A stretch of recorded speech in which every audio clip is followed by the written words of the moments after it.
Drona online classes में आप सभी का स्वागत है।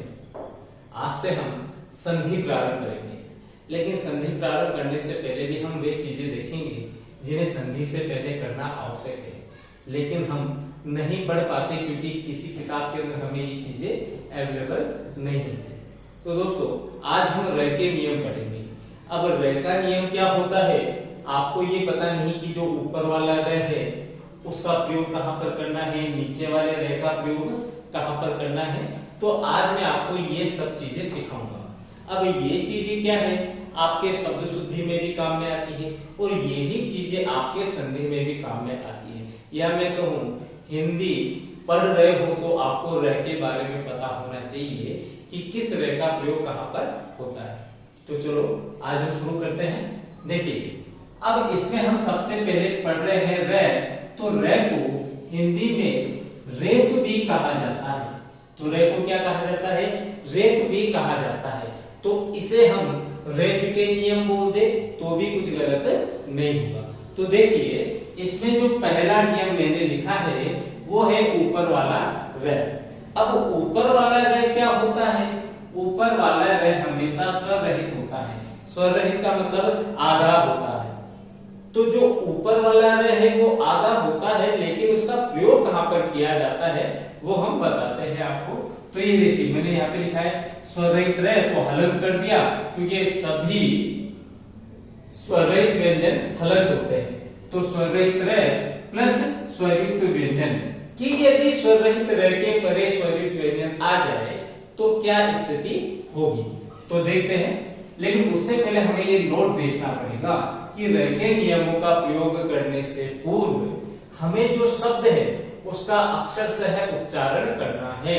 तो देखो, जैसे एक शब्द है आशीर्वाद, कई बार आपके एग्जाम्स में आया हुआ है, फिर भी हम उसे लिखने में गलती कर देते हैं। तो देखिए, तो आशीर्वाद शब्द है तो उसका अक्षरशः उच्चारण कैसे होगा, आ शी र वा द। ठीक है, तो मैंने क्या कहा, र के नियमों का प्रयोग करने से पूर्व हमें शब्द का अक्षरशः उच्चारण करना है और लिखना है। तो हमने अक्षर से उच्चारण किया, अब इसको अक्षर से लिख भी लेते हैं। आ शी र वा द। ठीक है, फिर र के नियमों का प्रयोग करना है। अब र का नियम नंबर 1 क्या कहता है, इसको समझिएगा कि यदि स्वर रहित र के परे स्वरयुक्त व्यंजन हो, यदि स्वर रहित र के परे क्या हो, स्वरयुक्त व्यंजन हो, तो स्वर रहित र अपने परे आए स्वरयुक्त व्यंजन के, भाई व के अंदर आ मिला हुआ है तो स्वरयुक्त है, तो स्वर रहित र अपने परे आए स्वरयुक्त व्यंजन के ऊपर चला जाएगा। तो अब ये देखिए, स्वर रहित र के परे क्या आ रहा है, व, और व के, तो ये र किसके ऊपर चला जाएगा, अपने परे आए स्वरयुक्त व्यंजन के ऊपर चला जाएगा। ये मैंने लिख दिया साहब आपके आ सी वाद। तो ये आपका क्या होगा, शुद्ध होगा। ठीक है, आगे देखते हैं। शब्द लिया कर्म, अब ये कहा जाएगा, मैं के ऊपर चला जाएगा। हमने शब्द लिया धर्म,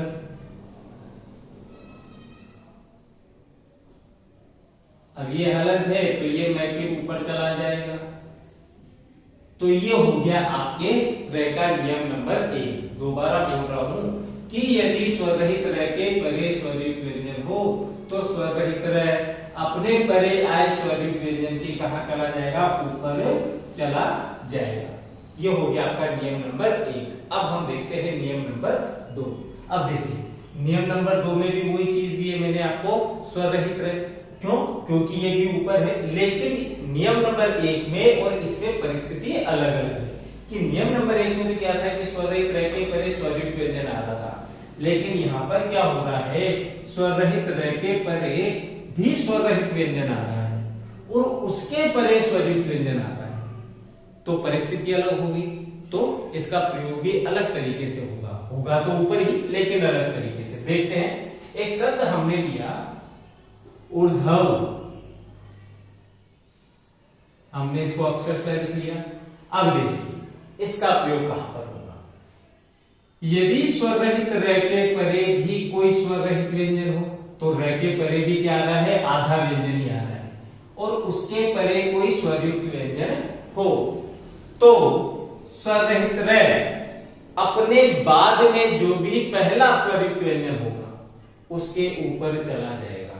अब ये देखिए, इस र के बाद में पहला स्वरयुक्त व्यंजन कौन सा आ रहा है, ध नहीं है, वह आ रहा है, तो ये र किस पे चला जाएगा, वह पे चला जाएगा। तो ये हो गया आपके ऊर्ध्व। ठीक है, अब हम लिखते हैं व र त स य।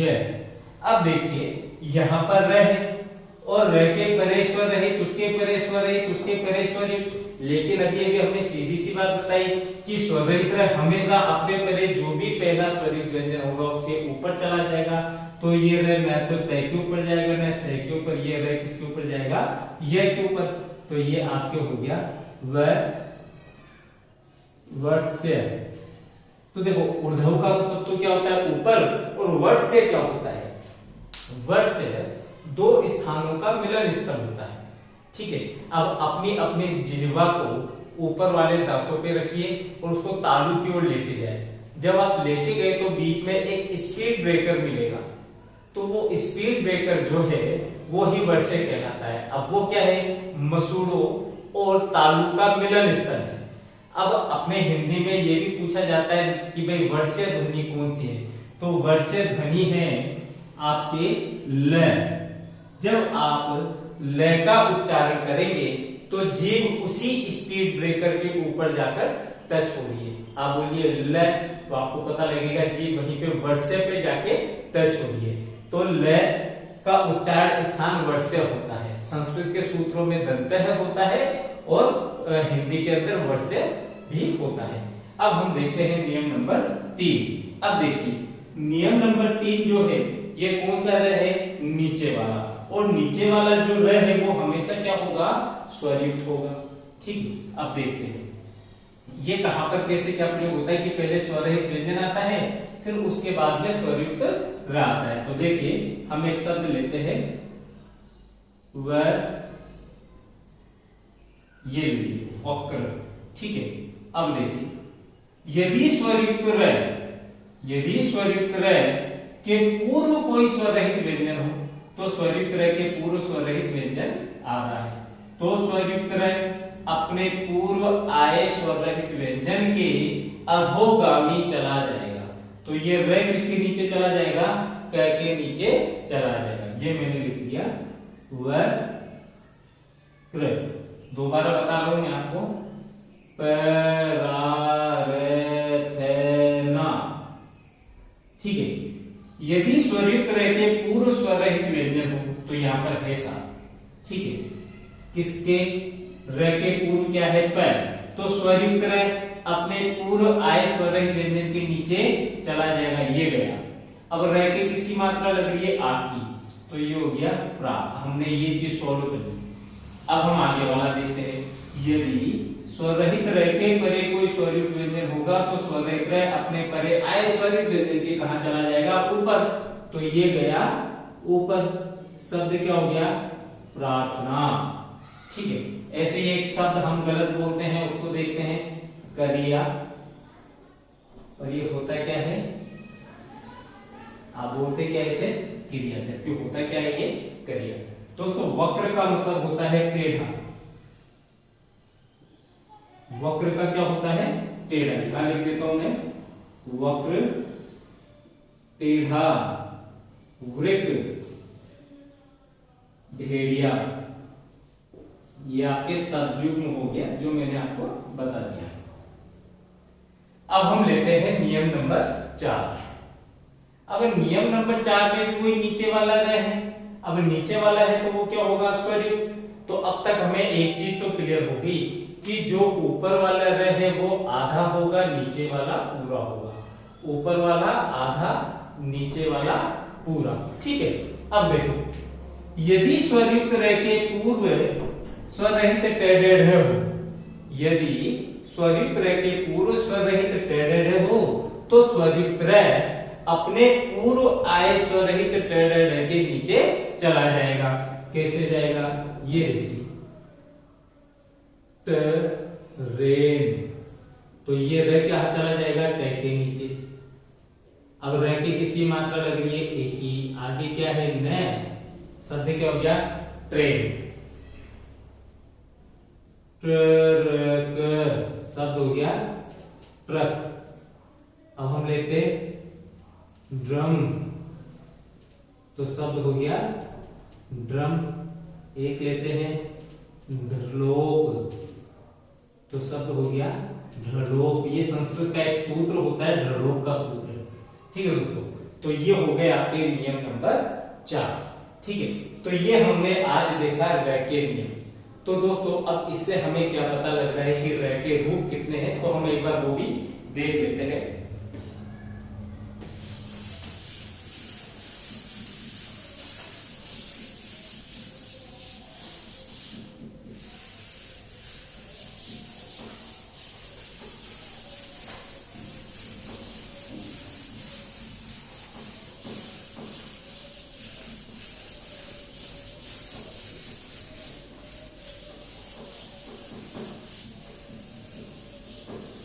देखते हैं, हमने पहला रूप देखा ये ऊपर वाला, ठीक है। दूसरा रूप भी ऊपर वाला था, तो यानी वो एक ही रूप हुआ। फिर दूसरा रूप हो गया ये नीचे वाला, और तीसरा रूप हो गया आपके ये नीचे वाला। तो पहला जो रूप है ऊपर वाला है वो हमेशा क्या रहेगा, स्वर रहित, और जो नीचे वाला है वो हमेशा क्या होगा, स्वरयुक्त। तो ये भी नीचे है, तो ये भी क्या होना चाहिए आपके स्वरयुक्त। इससे बनने वाला शब्द क्या हो गया आपके कर्म, इससे बनने वाला हो गया क्रम, इससे बनने वाला हो गया आपके रख। तो यदि हिंदी में पूछा जाए कि र के रूप कितने होते हैं, तो र के 3 रूप होते हैं साहब। र के कितने रूप होंगे, 3 रूप। लेकिन कुछ विद्वान कहते हैं कि ये भी तो र का रूप है, लेकिन ये र का रूप नहीं है, ये तो क्या है, री है, और री क्या है, स्वर है, और ये क्या है, री की मात्रा है। तो ये तो वर्ण ही अलग हो गया, ठीक है। इससे बनने वाला शब्द जैसे पृथ्वी, तो ये हमने देखा। अब ये आपके संधि में कैसे काम आते, देखो दोस्तों, ऐसा नहीं है कि ये ऊपर नीचे वाला जो चक्कर है केवल यही पे काम आए, र के अंदर ही अन्य शब्दों में भी काम आता है। लेकिन उससे पहले हमें एक चीज देखनी पड़ेगी कि जो ऊपर वाला है वो स्वरहित होता है, नीचे वाला स्वरयुक्त होता है, और जो ऊपर वाला र है वो जहां पर लगा हुआ है उसका उच्चारण उससे पहले होता है, ठीक है। और जो नीचे वाला है जहां पर भी लगा हुआ है उसका उच्चारण उसके बाद में होता है। तो ये देखिए, जैसे एक शब्द लिया हमने उद्धार, ठीक है दोस्तों। अब ऊपर क्या है, द, और ऊपर वाला क्या होगा, आधार, और ऊपर वाले का उच्चारण हमेशा पहले होता है। अब नीचे क्या है, ध, और वो क्या होगा, पूरा, और उसका उच्चारण क्या होता है, उसका उच्चारण बाद में होता है। तो ये शब्द हो गया आपके उद्धार। ऐसे ही शब्द लिया विद्वान, ठीक है। तो ये इसमें द आधा क्योंकि ऊपर है, वह पूरा क्योंकि वो नीचे है। ऊपर वाले का उच्चारण पहले, नीचे वाले का बाद में। तो ऊपर वाला आधा, नीचे वाला पूरा, ऊपर वाले का उच्चारण पहले होगा और नीचे वाले का उच्चारण बाद में होगा। तो दोस्तों ये आपके हो गए कंप्लीट र के नियम। कल हम संधि के साधारण नियम देखेंगे, ठीक है दोस्तों। नमस्कार, धन्यवाद।